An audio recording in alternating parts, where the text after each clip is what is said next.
Hello, welcome to Follow the Moon. My name is Lilo Mari. Today I'm going to be making a tier list of all the books I read in 2024. I read 51 books, a lot of horror, a lot of sci-fi, some nonfiction, some literary fiction, some apocalypse fiction, some historical fiction. I've got them all organized in stacks around me. And I'm gonna pick it up one by one and just talk about how I felt about the book. And I'm ranking them. I made a tier system. S tier is I want to personally thank you for writing this. A tier is what a journey. B tier is charmed. C tier is enjoyable but not for me. D tier is I don't know what kind of affliction you need to have to like this, but I'm glad I don't have it. So yeah, we're gonna get into it.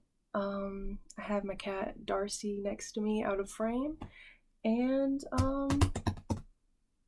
yeah, I'm gonna try not to run out of breath. I don't want this video to go on too long, because I don't know how to edit yet.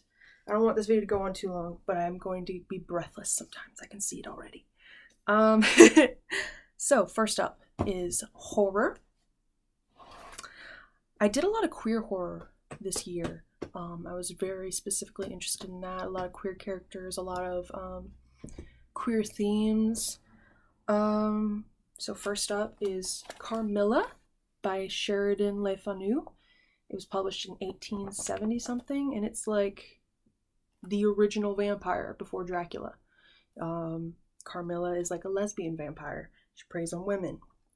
And the main character is a girl who is being seduced by her. And it was surprisingly really sensual. Like, for the time period, I felt like, ooh, you wrote that? And you published it back then? That's how I felt reading it. It was really good. It was a nice story. I thought there was some things to analyze about, like, women's place within the story. How, like, they weren't considered, like,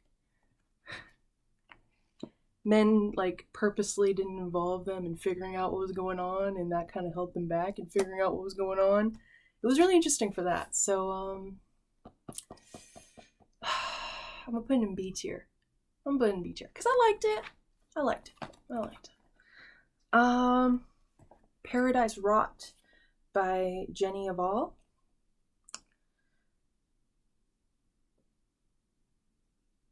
It was gross. It was not very scary. It was more disgust than horror. Hey Darcy. Hey baby.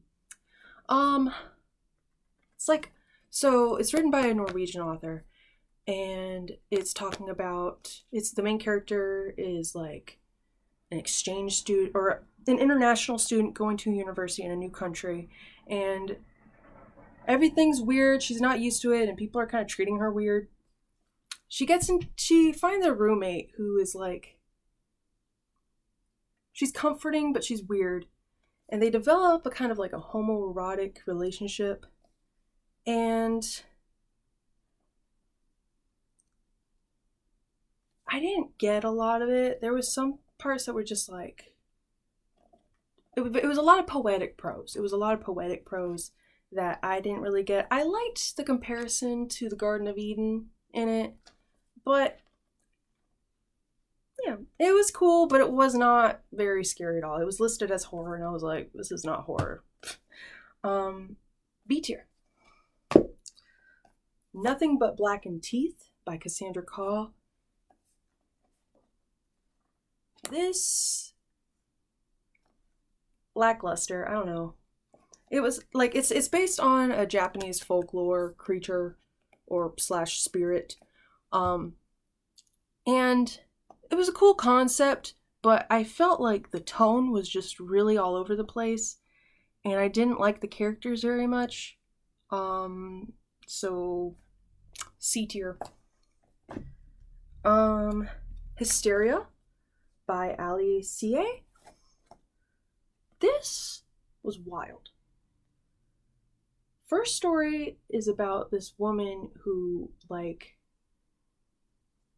can see halos over the heads of child predators, and she murders them. And the second one is about a woman who has, like, body dysmorphia, and she, like, does plastic surgery on herself, basically. They were both really gruesome, and I enjoyed them. I enjoyed the first one a lot more with the predator killing. That shit was very satisfying. Yeah, B tier.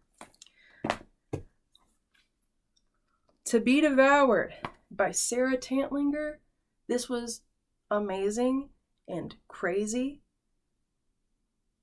Like, this couple, this woman, she has a girlfriend who she's fucking obsessed with, but she's not able to express her affection as much as she wants to, and she stopped seeing her therapist, and now she's obsessing about vultures.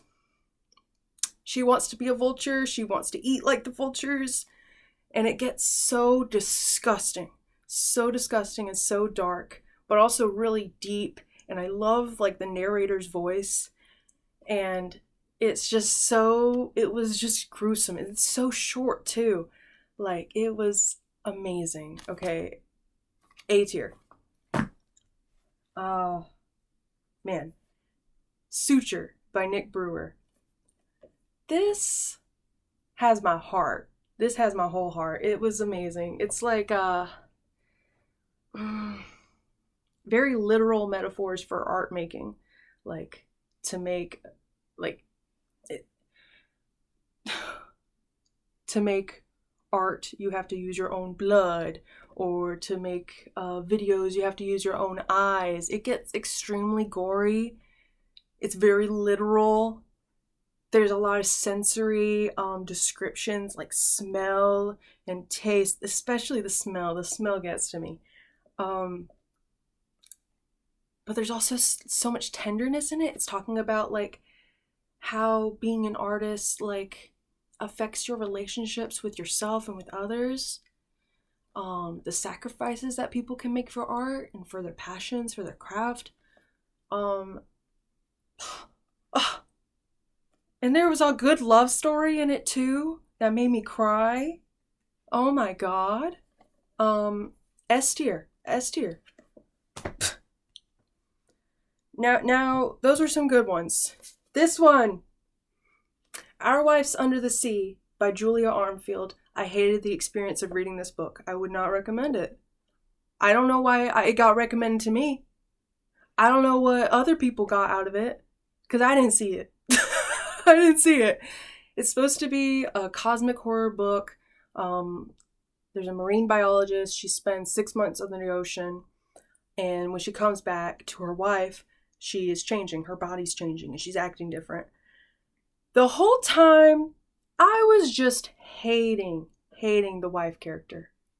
Her name's Leah.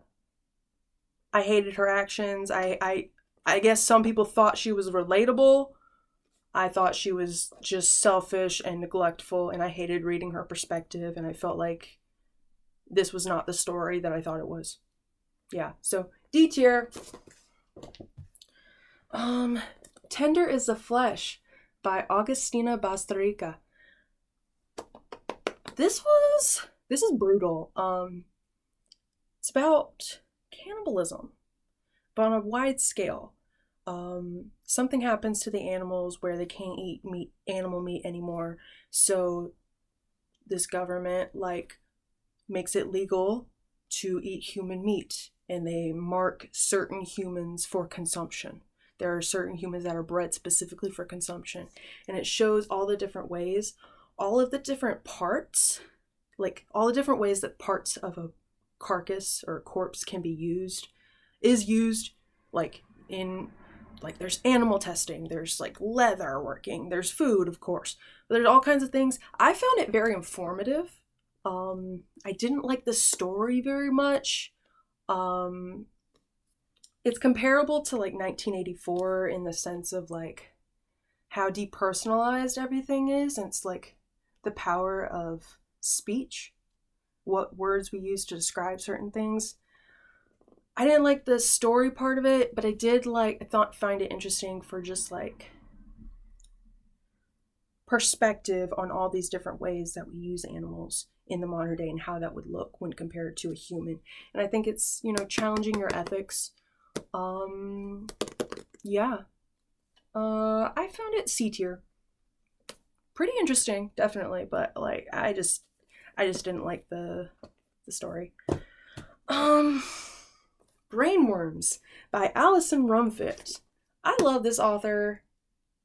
I read her first book, and then immediately I saw that she was publishing a new book like that month, and I was like, oh my god, gotta get it. And I loved this one even more than her first book. She's a transgender author. She focuses on transgender characters and their being in the world. There's a lot of politics mixed in with it. This one, called Brainworms, I mean, it's talking about there's a lot of talk about brainworms in terms of political ideology, hatred, but it was so fucking gross. It was so fucking gross. There's also kink is involved in this one. The two main characters meet at a kink club. One of them has a breeding kink and one of them has a parasite kink. And these they're surprisingly similar. And there's some horrible scenes that will never get out of my head. I'm still loved this book, and I loved the ending of it so much. After all of it, the ending was crazy, but it fit so well. So A tier. Another trans author who I love in the horror genre, WOOOO by Gretchen Felker Martin. This came out this year. Oh my god. It's about a conversion camp in the 1990s and the kids who survive it. There's a monster alien thing that they use to convert these kids. And it was a great story. It was horrific. The monster was done great. It was done great. Lots of different perspectives. So many different characters. I had to keep a list. It was a lot. It's a lot. There's 8 main characters and then there's a lot of supporting characters. But it was an amazing story if you can keep up with it. You can take it slow. I don't know. But it was an amazing story. And there was a good sense of community. I felt like this is a book that was made for somebody like me who doesn't have supportive parents who are supportive of queer rights and stuff.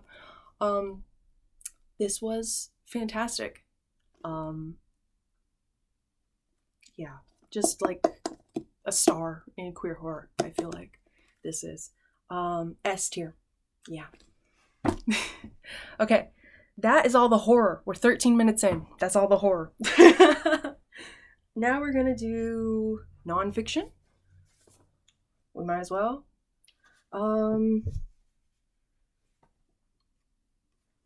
Got some on my library card. So, Eating Animals by Jonathan Safran Foer. It was very, that one was gross too. Oh my god. So, it's a father who dabbled in vegetarianism when he was younger, but once he actually gets married and becomes a father, he decides to take it more seriously, and he decides to actually look into what Americans are eating. He wants to know what his son is going to be eating.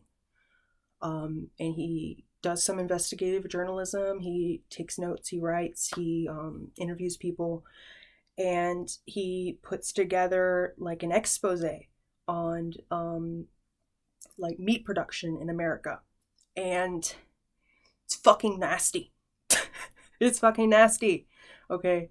I read this after I decided to go vegetarian. And I'm really glad that I did. Because I was not prepared for how gross it was. I never want to eat chicken again. And I used to love chicken. So this is a tragedy.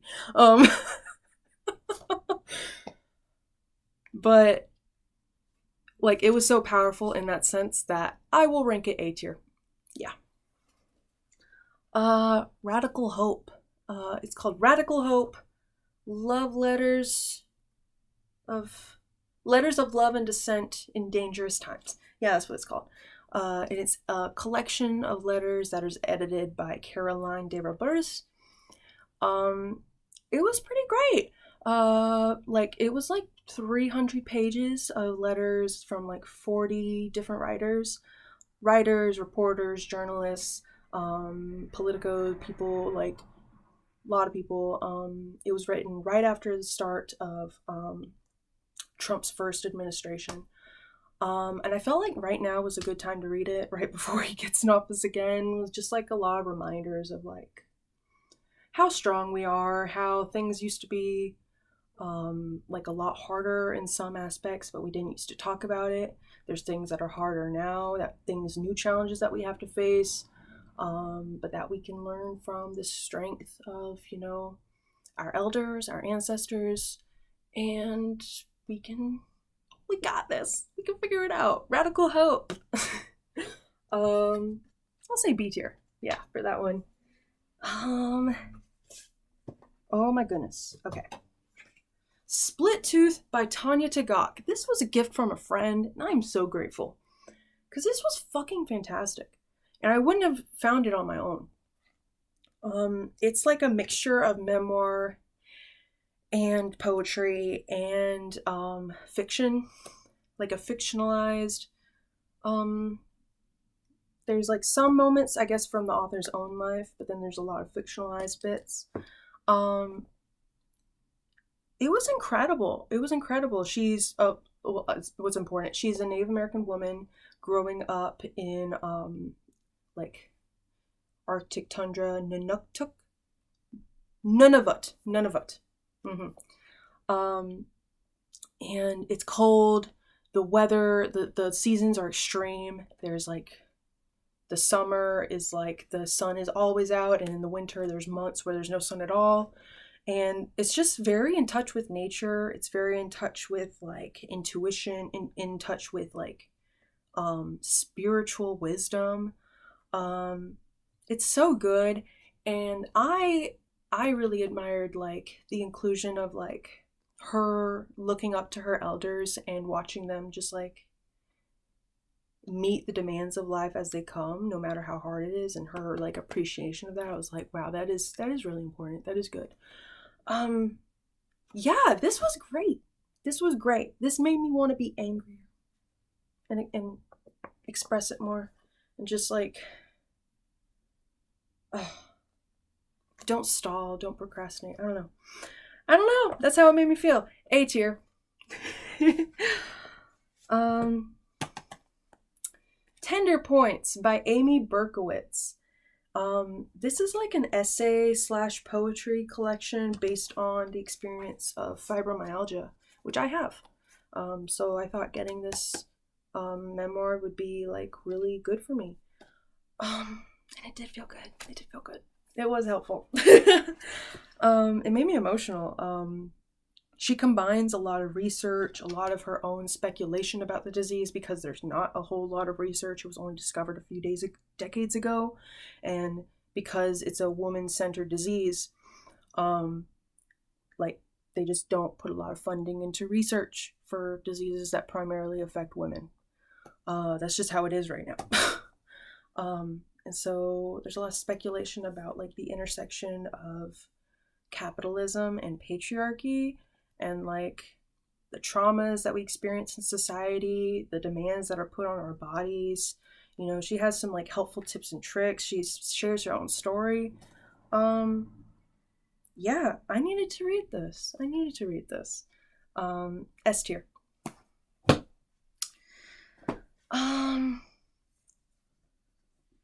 This one is The Message by Ta-Nehisi Coates. It came out this year. I wanted to read it because I saw some interviews of him talking about the contents of this book, and it's really good. It talks about, well, Ta-Nehisi Coates, he's an author. Darcy's distracting me!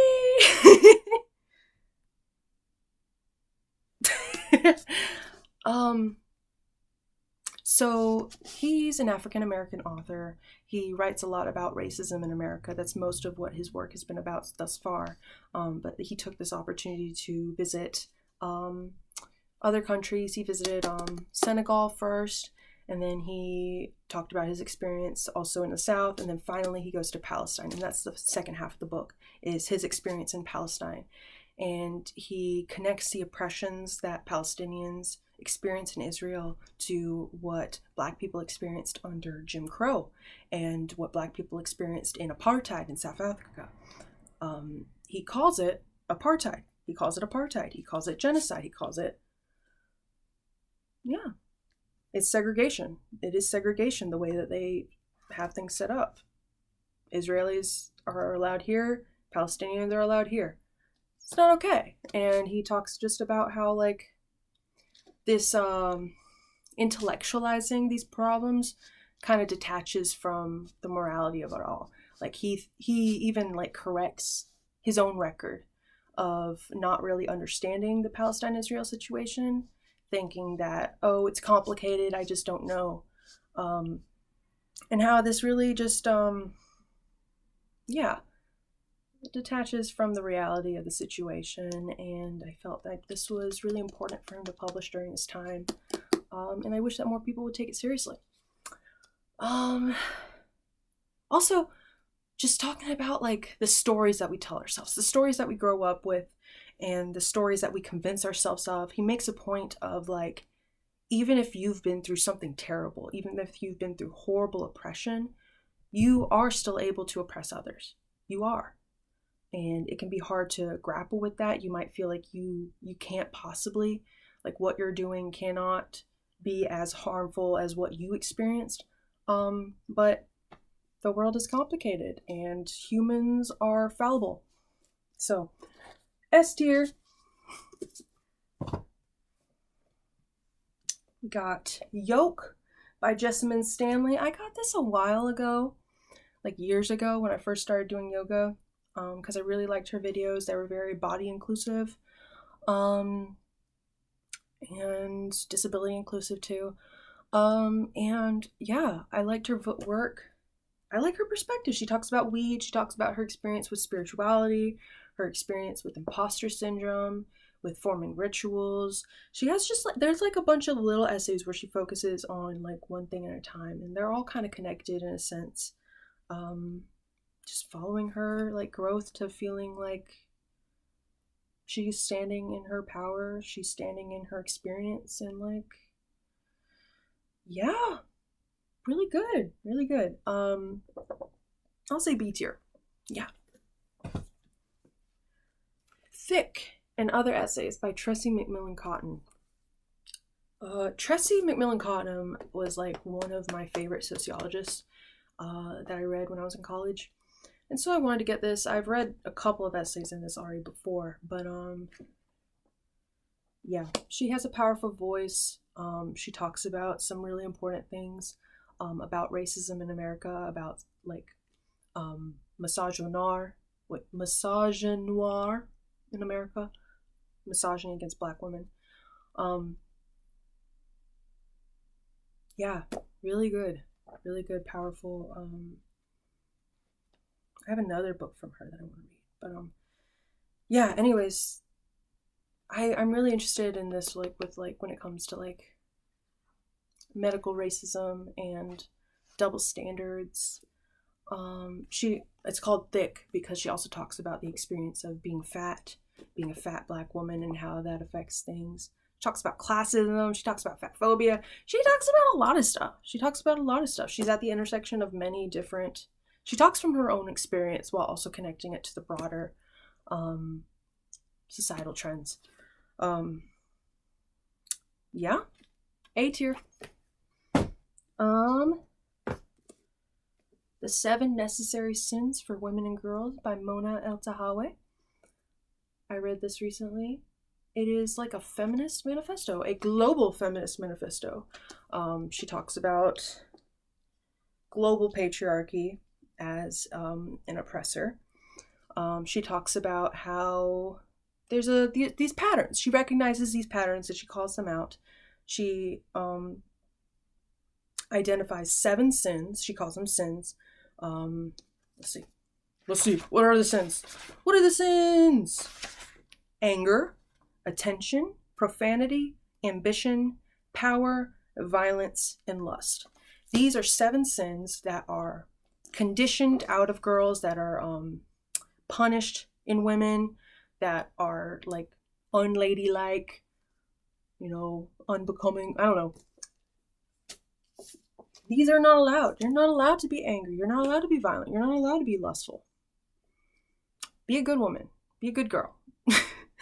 And she talks about how like the squashing of these traits and the denial of these traits, and just kind of lets patriarchy have its way. And how it's necessary to live out these sins, to get in touch with your dark sides, get in touch with a active, protective side of you, connective side, a proud side of you, in order to survive in the world, in order to feel, stronger and make the world stronger and fight patriarchy, because fuck patriarchy. Yeah, I will say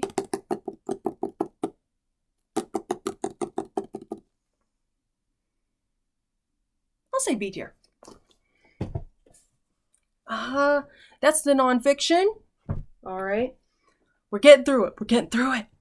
26 minutes. All right. Now we got short stories. Start with Bora Chung. I got Bora Chung. 3 Bora Chung books. She is a Korean author. This was translated by Anton Her. Her first book, Cursed Bunny. These are like fantasy mixed with sci-fi, mixed with horror. And a lot of them had like animals involved. They had like family dynamics, the lives of like women, the pressures on women involved. They were all really good stories. I'm having a hard time remembering some of them right now. But like, it was a really fun time. Like really interesting stories and good and impactful. Yeah, I'll say it's A tier. Yeah. Your Utopia, another of her story collections. This one was less fantasy, more exclusively sci-fi and horror, and it's more of a bleak atmosphere. I felt like there was a lot of like redemption in Cursed Bunny, and this one was like a lot more bleak, like ending on like sad notes and heavy notes, and which isn't bad, but it's also just bleak environments. They were really interesting though, especially one about like a virus on a ship, on a spaceship, was really cool. I'll say B tier for this one. Grocery List by Bora Chung. It's so little, it's so tiny. This is a little story about it's about food. It connects like modern day eating disorders to the starvation of ancestors from like war and famine. And wow. It's a ghost story too. So like this young girl who is experiencing an eating disorder, is haunted by these ghosts that are like starving. And yeah, it wasn't super scary, but it was super interesting. So I'll say B tier. Yeah. Also look, she looks so cute. We have The Grown Up by Gillian Flynn. I liked this. I felt that it was too short. Like, it's a short story. It's only like 60 pages. But like, I felt like we were finally getting somewhere. Like, I didn't know what we were doing for a lot of it. It was like a lot of different things, a lot of different parts moving. And then finally the parts came together and I was like, oh my god, oh my god, what are we gonna do with this? And then it just ends. But it was still interesting. It was about a sex worker who gets involved with, like, she does sex work, but she also does like medium work, like spiritual psychic work. And so she gets involved trying to like purge a house of evil spirits while she's also doing sex work on the side. And things get connected, and it's interesting. It's interesting. I just wish it was longer. I'd like to see a sequel or something. B tier.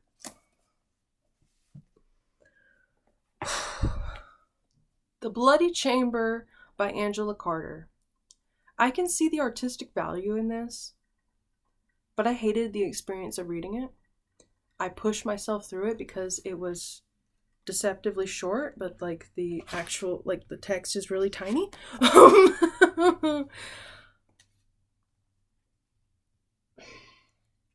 It suffers from purple prose, and I say suffer. I didn't know what purple prose was until I read this, and now I know I hate it.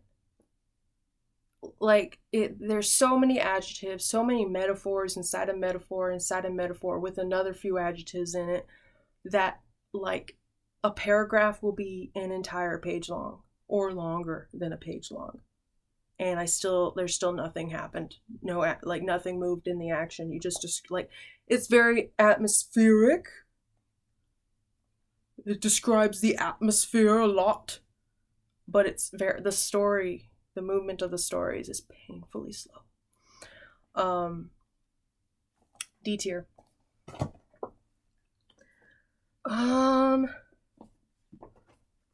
Not All Monsters, a story collection by Sarah Taintlinger. I love Sarah.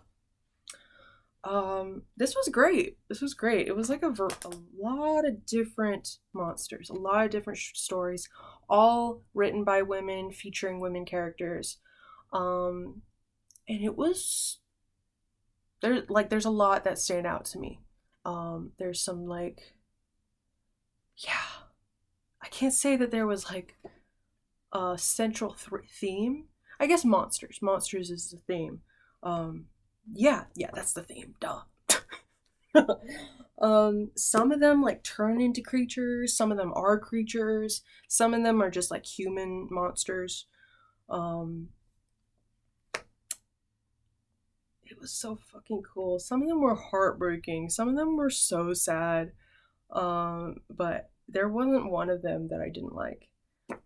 I liked all of them. So do I say A tier or do I say S tier? If I liked all of them, I'll say A tier. Yeah.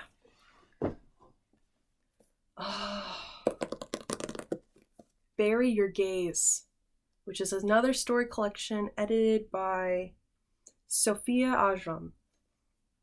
This is tragic queer horror. Wow. I was blown away by the first story, and I just kept being blown away.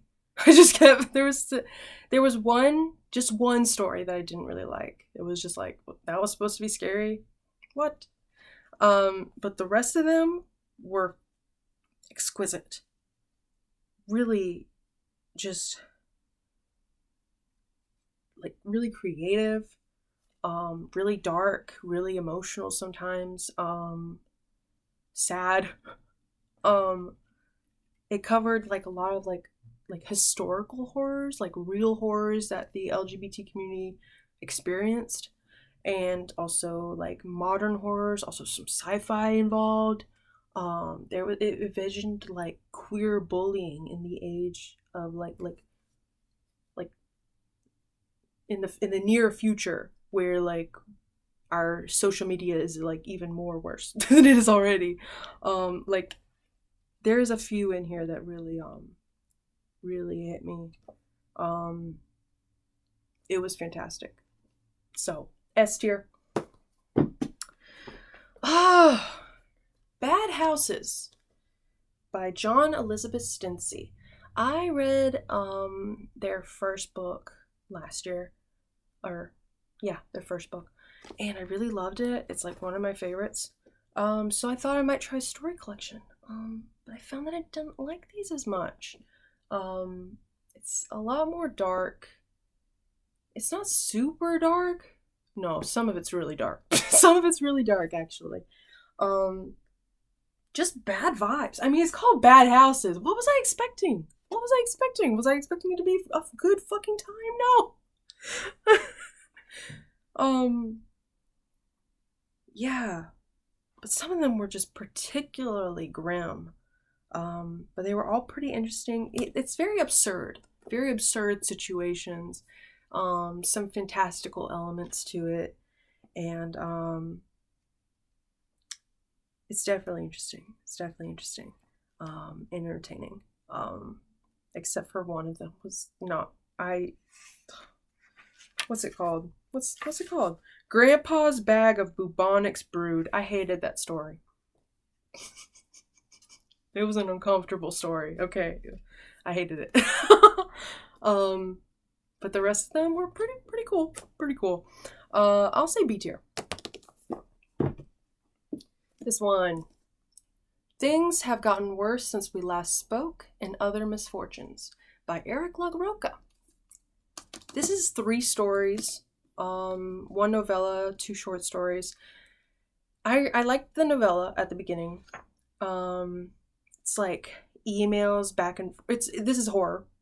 It's emails back and forth between these 2 women who meet online, and it gets like crazier as time goes on.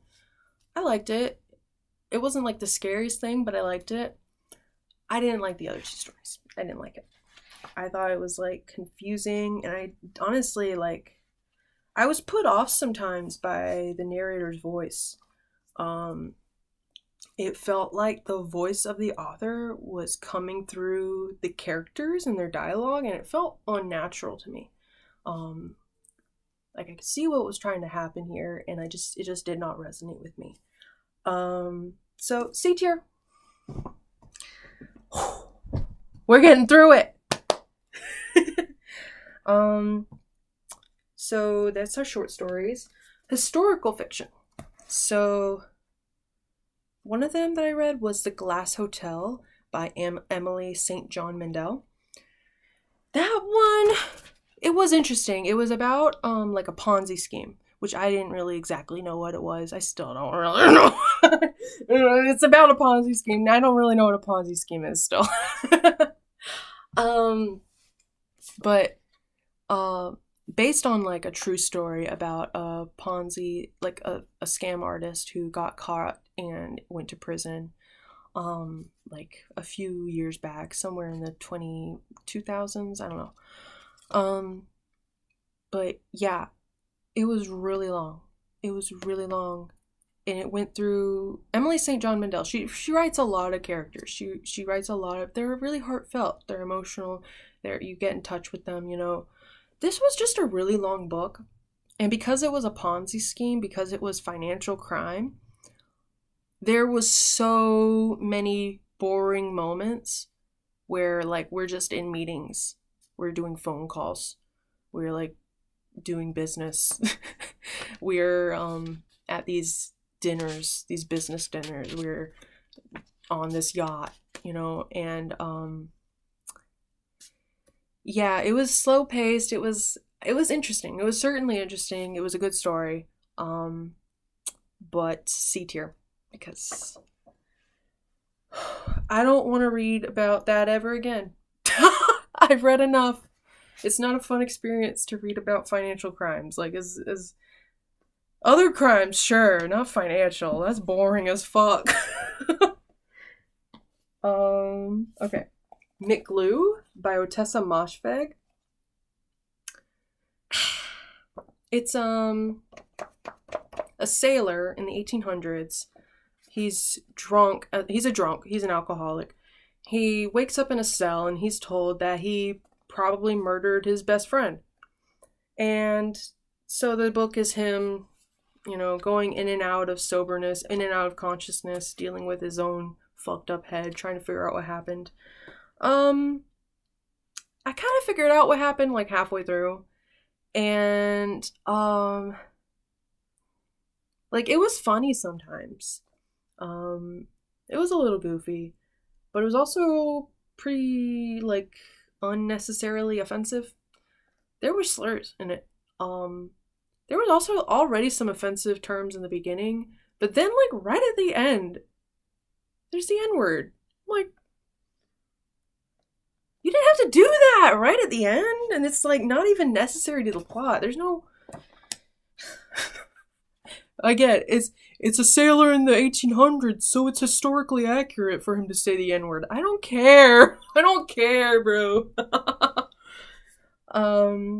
Yeah. I'll say C tier, because it was a little entertaining, but I don't like it.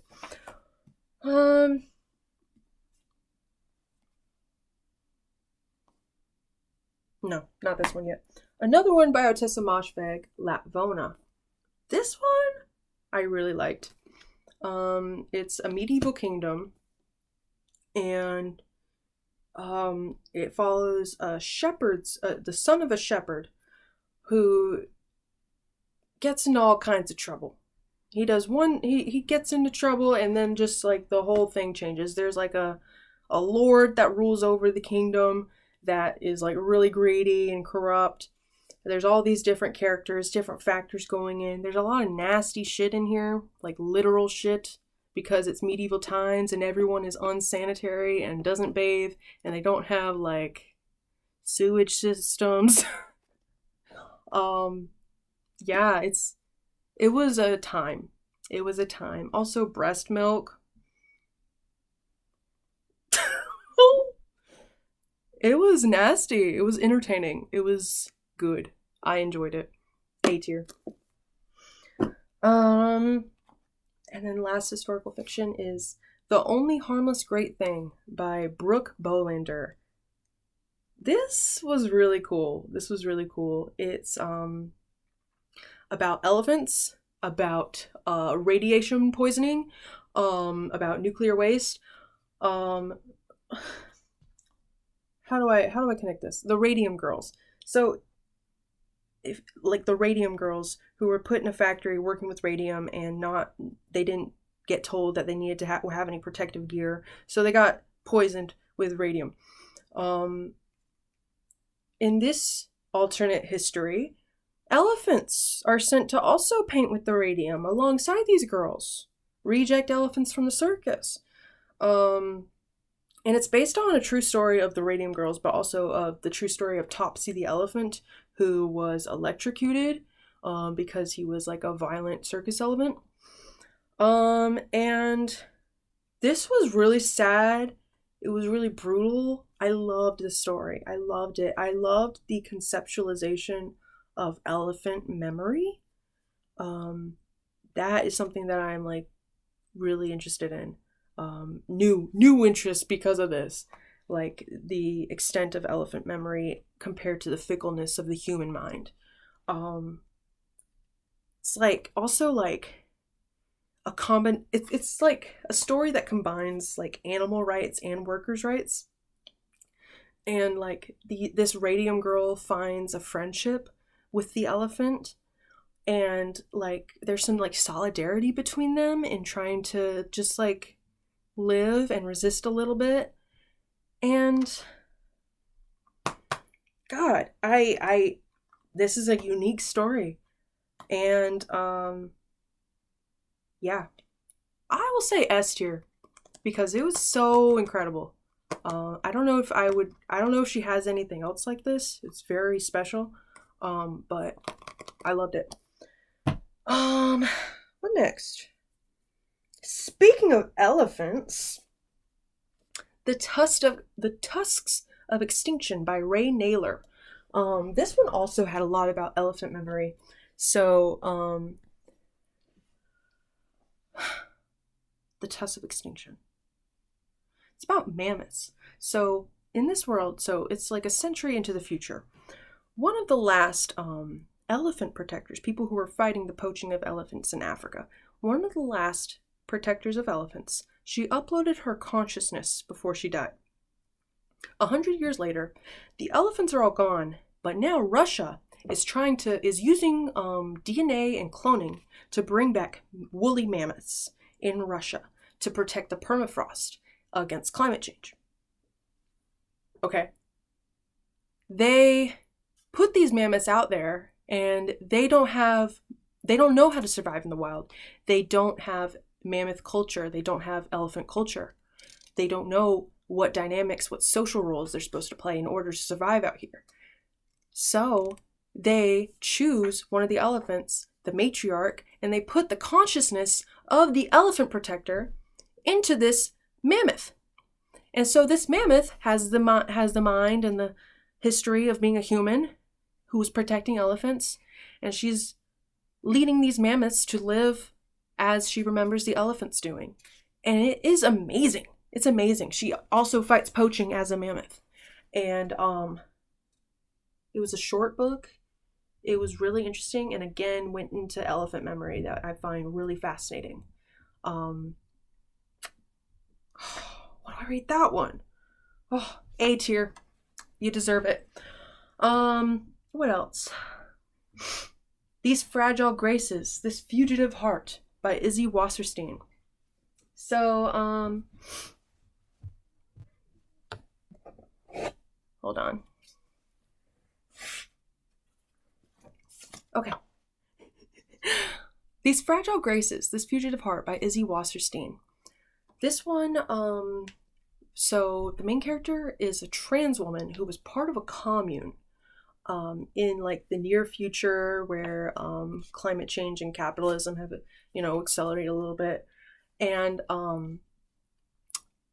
there's little to no police oversight. They can't really trust the police, and you kind of have to like pay them to even care about solving a crime for you. So her ex-girlfriend is murdered at the commune she used to live at, and she becomes a little detective and solves the murder, goes about solving it. And it's sci-fi, so there's also a bunch of different components. There's clones in it. There's like bio gear. There's like, yeah, that's mostly it. There's like bio enhancements and cloning. And it was really cool. It was really cool. I would say B tier for that one. Walking Practice by Doki Min. That one, it was written by another Korean author, and it's an alien that can shapeshift. And it sustains itself by eating humans.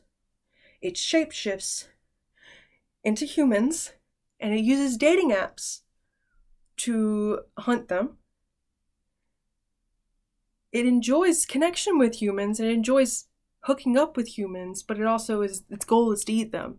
So it keeps like hooking up with humans for the purpose of eating them, and also reflecting on how lonely it is to be on this planet, how lonely it is to like not have one of its own kind there, and how it's never feels okay with humans. There's also some like, I feel like there's some like disability representation in the book, because this alien, it's not adapted to the gravity of Earth, and so it like moves really slow and arduously. It has like limitations, and it has to do certain things to make sure that it's ready to go out for the day. It's not like a super powerful alien. I mean, it kind of is in some circumstances, but like it's really vulnerable. It's a really vulnerable alien. Really interesting. It was also funny, but then it was devastating. It was devastating. It was devastating. I'll say B tier for that one. Another book by Emily St. John Mandel, Sea of Tranquility, which covered the story of a lot of characters, went back and forth in time. Some of the characters were in the other book that I read, and oh no, my brain, where'd it go? Sea of Tranquility. What was it about?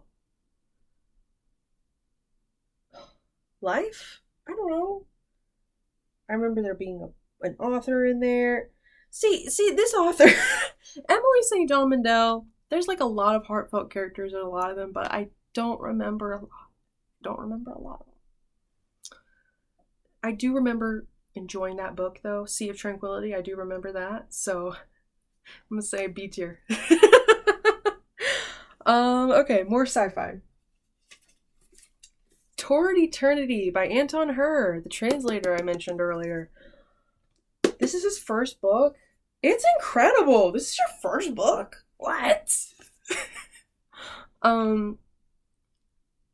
So it talks a lot about AI. It's another one that's I really like told from different perspectives over time. I really like these stories. So it's another one. It starts in the near future where like nanobots are being used to help people with terminal illnesses. And everything just accelerates from there. It talks about something called, I guess it's the singularity, where technology progresses to the point where humans can't control the acceleration of technology anymore. Artificial intelligence is involved, cloning is involved, space travel is involved. The nanobots play nanotechnology plays a big role in the book, and I still don't really understand it. It kind of sounds like fantastical to me, the idea of nanotechnology. But this was amazing. It had a bunch of different characters. It talked about like just what makes us human. There's like an AI who is given a human form, and he like lives what it is to be human, and he like just there's like, I don't know, people talk about like what does it mean to be immortal? What does it mean to live forever? Do you want to live forever? You sure? Like, and clones, and like also the importance of language, the transmission of language, the resurgence of language. Like, yeah, there's a lot of passion in here that I can see. There's a lot of like attention to art, references to art in it, as well as science. It was very artsy as well as sciencey. Felt more artsy than sciencey. A tier. How High We Go in the Dark by Sequoia Nagamatsu. I just read this. I finished this yesterday. Oh my fucking god, it was great. Another book that starts from like the near future to like space travel.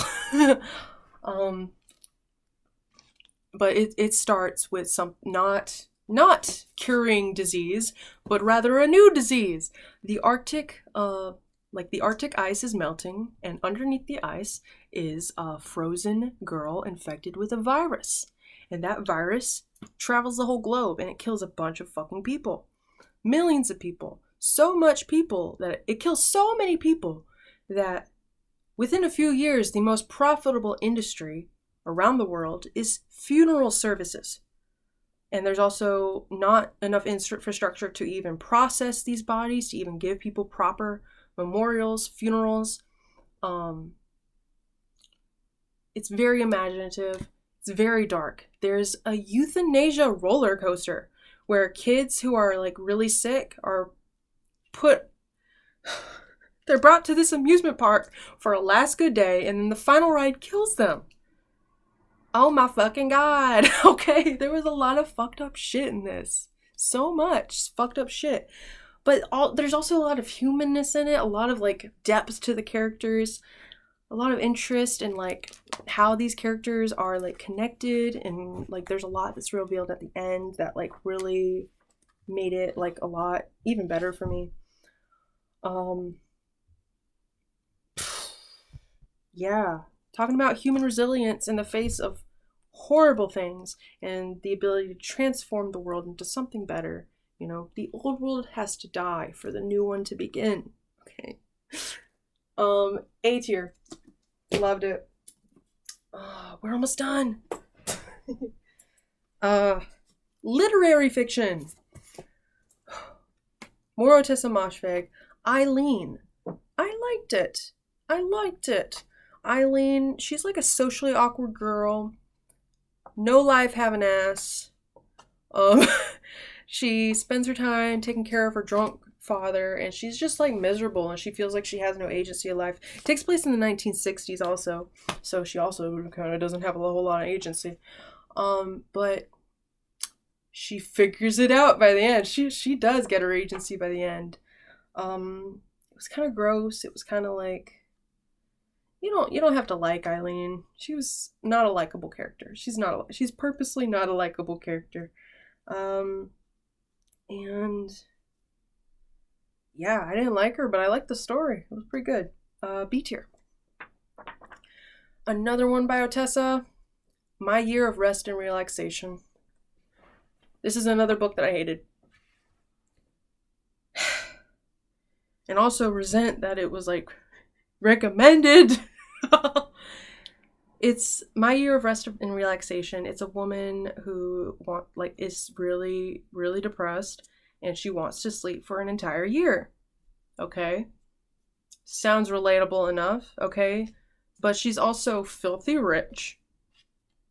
She has the privilege to do whatever the fuck she wants, basically, because she has money and she has connections. And she seems oblivious to the world around her. And she's really fucking shallow. That was the main thing for me. How shallow she was. And how unself-aware. Like, I'm watching the events unfold around her, but I'm spending my time, it's narrated from her perspective, so I'm spending all the time in her head. And I hated that bitch. I had no sympathy for her by the end. Like, that's what you get, I guess. Like, oh. But yeah, that one's a D tier because I just hated that character. I hated the experience of reading it. But now we're back to good ones. Sharp Objects by Gillian Flynn. This one was crazy. It was like small town southern gossip. Also a detective story. She's a journalist reporting on murders in her hometown. There's small town southern gossip, but there's also really strained mother-daughter dynamics. And it was so grim. I found it painfully relatable. Painfully relatable. Because I grew up in a southern town with a strained relationship with my mother. It was incredible though. It was an incredible story. It was a really tense story. There was a lot of information. It was like it was like a fast pace. It was like, oh, lots of plot twists. Do I put it? I'll say S tier for Sharp Objects because it was really good. It was really good. Like, I don't think I could handle it reading it again anytime soon because it was intense, but it was really good. The Vegetarian by Han Kang. Also a tense book. A horror book. Feminist horror, I would say specifically. It's about this woman, also a Korean author, woman in Korea who makes the decision to go vegetarian. That's what she changes. That's the only thing she changes, and it sparks an uproar from her husband, from her family, from her sister, from everybody. Is like she's getting weird. What are you doing? Conform. Do what we want you to do. And it gets terrible. It's terrible. She gets punished. She gets punished for not conforming to social expectations. It was horrible. It was horrible. Like, there was a few moments when I'm like, oh, is she gonna be better? Oh, I believe in her, but oh, nobody's letting her. Nope, they're not letting her. It was great. It was great. It was painful. It was sad, but it was great. So I'm gonna say A tier for The Vegetarian. And then Barn 8 by Deb Olin Unferth. This one, I guess also in the vein of vegetarian fiction, which I've been interested in lately. What is this? Oh, it's a bunch of egg auditors. If you don't know what an egg auditor is, it's somebody who inspects egg farms and makes sure that they meet the standards that are developed not by regulatory bureaucracies, but by the egg companies themselves.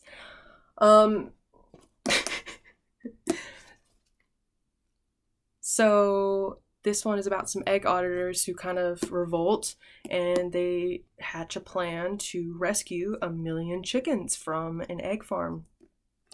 And it's crazy. There's a lot of different characters. You don't spend a whole lot of time getting to know each one, but they're all pretty like goofy. So it's a funny story. It's like political and funny. There's a lot of examining, like a lot of like picking apart like what the reality of egg production and like animal agriculture in America, and also like the activists and how difficult it is to be an activist in these, all the different gag laws that are in place. It was fun. It was a fun time, actually. I mean, not fun for the chickens because they're in cages and stuff, but it was a fun time. It was a fun time.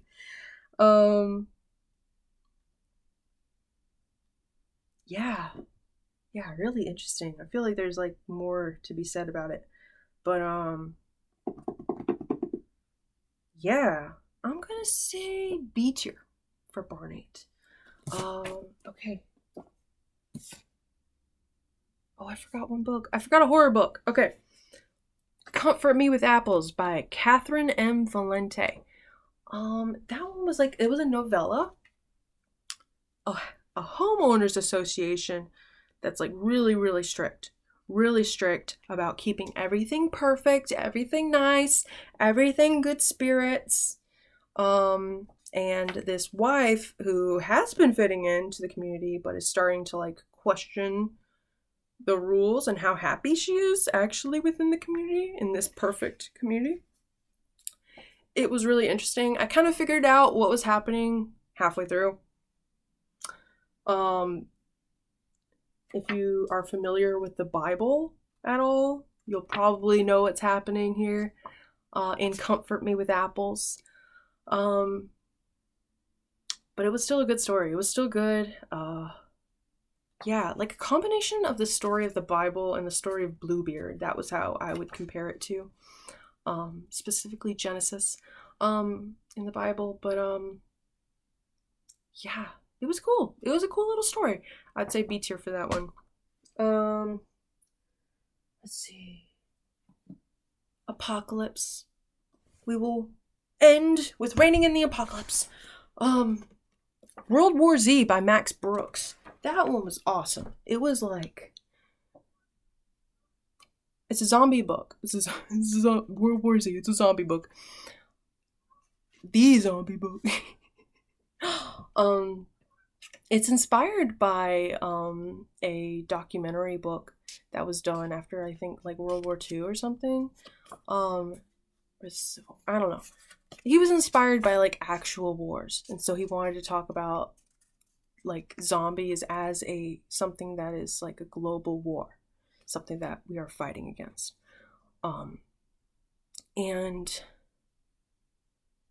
it's all made up of different interviews, different perspectives from all over the world, from commanders in the military to scientists to people who are working on the ground, just volunteering, people who were victims of terrible atrocities, you know. It was really fucking good. It was in depth too. It answered questions that I didn't even know I had about this zombie apocalypse. And it was fun. It was good. So S tier for World War Z. And then I Woke Up by Malcolm Devlin. That one's also kind of a zombie apocalypse book, but it's more psychological. It's like the people who get the virus, there's no actual zombies in the book, but the people who get this virus see and experience the people who are not infected as zombies.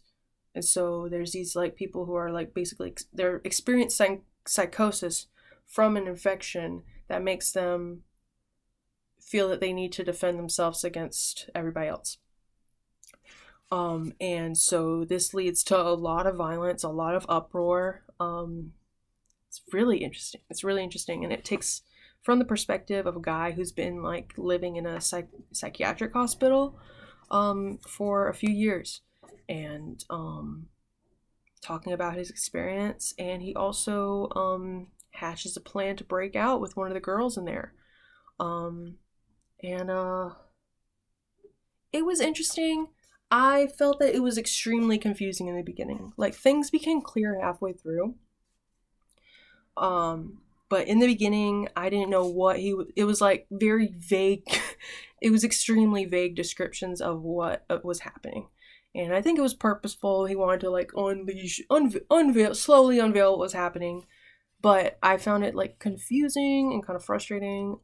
It was a good story though. It was a good story. But I'll say C tier. Yeah. Parable of the Sower by Octavia Butler. Brutal. That was my first Octavia Butler book. I think that's how her style is, just fucking brutal. It was like, you could not get through 3 pages without reading something horrible happening. This is like, near future, well, I think it was actually set in 2024, but the book was written in the 90s. Near future, climate change has made the world a little hotter. Capitalism has made a lot of people more poor, a lot more homeless, a lot more crime. And it's horrible. It's horrible. I mean, the crime aspect is mostly what plays a role in like the killing of people, the destruction of things. And it's just a hard knock life. It's just hard. It's from the perspective of a little girl who's growing up, and at the end she's like 18 years old. And it's an incredible story, really powerful. I was put off by certain things in the story, but it didn't take away the value of the rest of it. So I'll say A tier for A Parable of the Sower. Straight by Chuck Tingle. Chuck Tingle is known for very different books. Not apocalypse books. He's known for like erotic stuff. This is not erotic. It's, what is it? It's another kind of zombie apocalypse, yeah. Except it's one night a year. There's some kind of astrological phenomena that is making it so that one night a year, all cis-het people, straight people, yeah, turn into zombies, like just want to like just murderous people who just want to kill queer people. And so like it's been a few years since its onset, so there's like some programs in place. There's like safety centers for queer people, but it's like it's grim. It's grim. It was written only a few years ago. But it's like the story of like these 4 people. They decide to get an Airbnb instead of going to these safety centers. They decide to rent an Airbnb in the middle of nowhere, and they're like, we'll be safe out here. They're not, but they do make it. They do survive. They do fight their way out. And it was really cute. It was cute is maybe the wrong word for it, but I found it heartfelt. It was touching. I'll say A tier because I liked it. Infect Your Friends and Loved Ones, another novella by Tori Peters. This one was cool. It's main characters about, it's T for T. Main character is a trans woman. Main 2 characters are trans women. And it's a hormone apocalypse, which I read another book about last year. But in this one, like, there's a contagion, and it stops hormone production. So people who have the contagion, they stop going into puberty, they stop having their testosterone, their estrogen, and so it forces everyone to use hormone therapy in order to regulate their bodies. It forces everyone to choose what hormones they will have, and this was kind of the plan of the person who made the contagion, who was a really bitter trans woman. And it follows the relationship between the person who starts the infection and this other person who was on the receiving end. And yeah, it follows their relationship and how like this complicated shit can lead to like our actions in the future, and our attitudes towards each other, and like just being reckless because we're mad and because we're traumatized. And yeah, it was nice. B tier. Last but not least, almost the least, this is The Seep by Chana Porter. This one is an alien apocalypse, but it's not actually that scary. It's not like a bad kind of apocalypse. It's a good kind of apocalypse because these aliens are benevolent. These aliens are benevolent and magical, and they make it so that you can live forever if you want. You can have anything of your wildest dreams if you want. With the wave of a wand, practically, literally, in the book. It was really interesting. Okay, everything's perfect, right? Everything's magical, everything's good, you can have whatever you want. But it has this main character who, her wife decides to be reincarnated as a baby and leave their life being married behind. She wants to start over. And so this leaves, and it was her choice. It was her choice to end that life, that previous life, to start a new one. And so the main character is just struggling. She's depressed. She's grieving the loss of her wife while seeing everyone get whatever they want. And her wife got whatever she wanted. It didn't matter what she wanted. And she's really bitter. And she goes and sees some of her old people, her old characters, and like... I'm just rambling. I didn't like this book very much. It was really slow in the middle. I liked the beginning and the end, but the middle was really lacking for me. And I also felt that the ending, it was missing. Like, there were some major characters, that I just did not know their significance whatsoever. Like, it was clear to me in the end, like, there was a character that I was supposed to know more about, and I did not get that information. Like, I feel like there was too much cut out from this book, and it would have been more enjoyable if it was longer. So, C tier.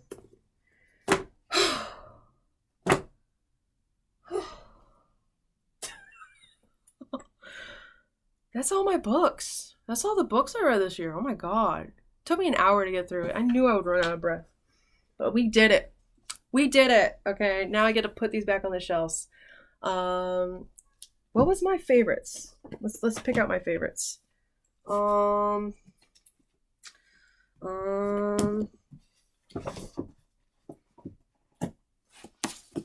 Yeah, The Message, Tender Points, Bury Your Gaze, Cuckoo.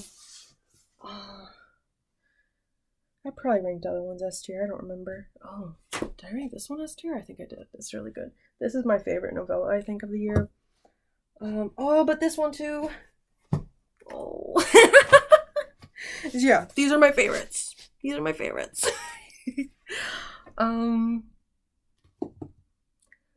Yeah.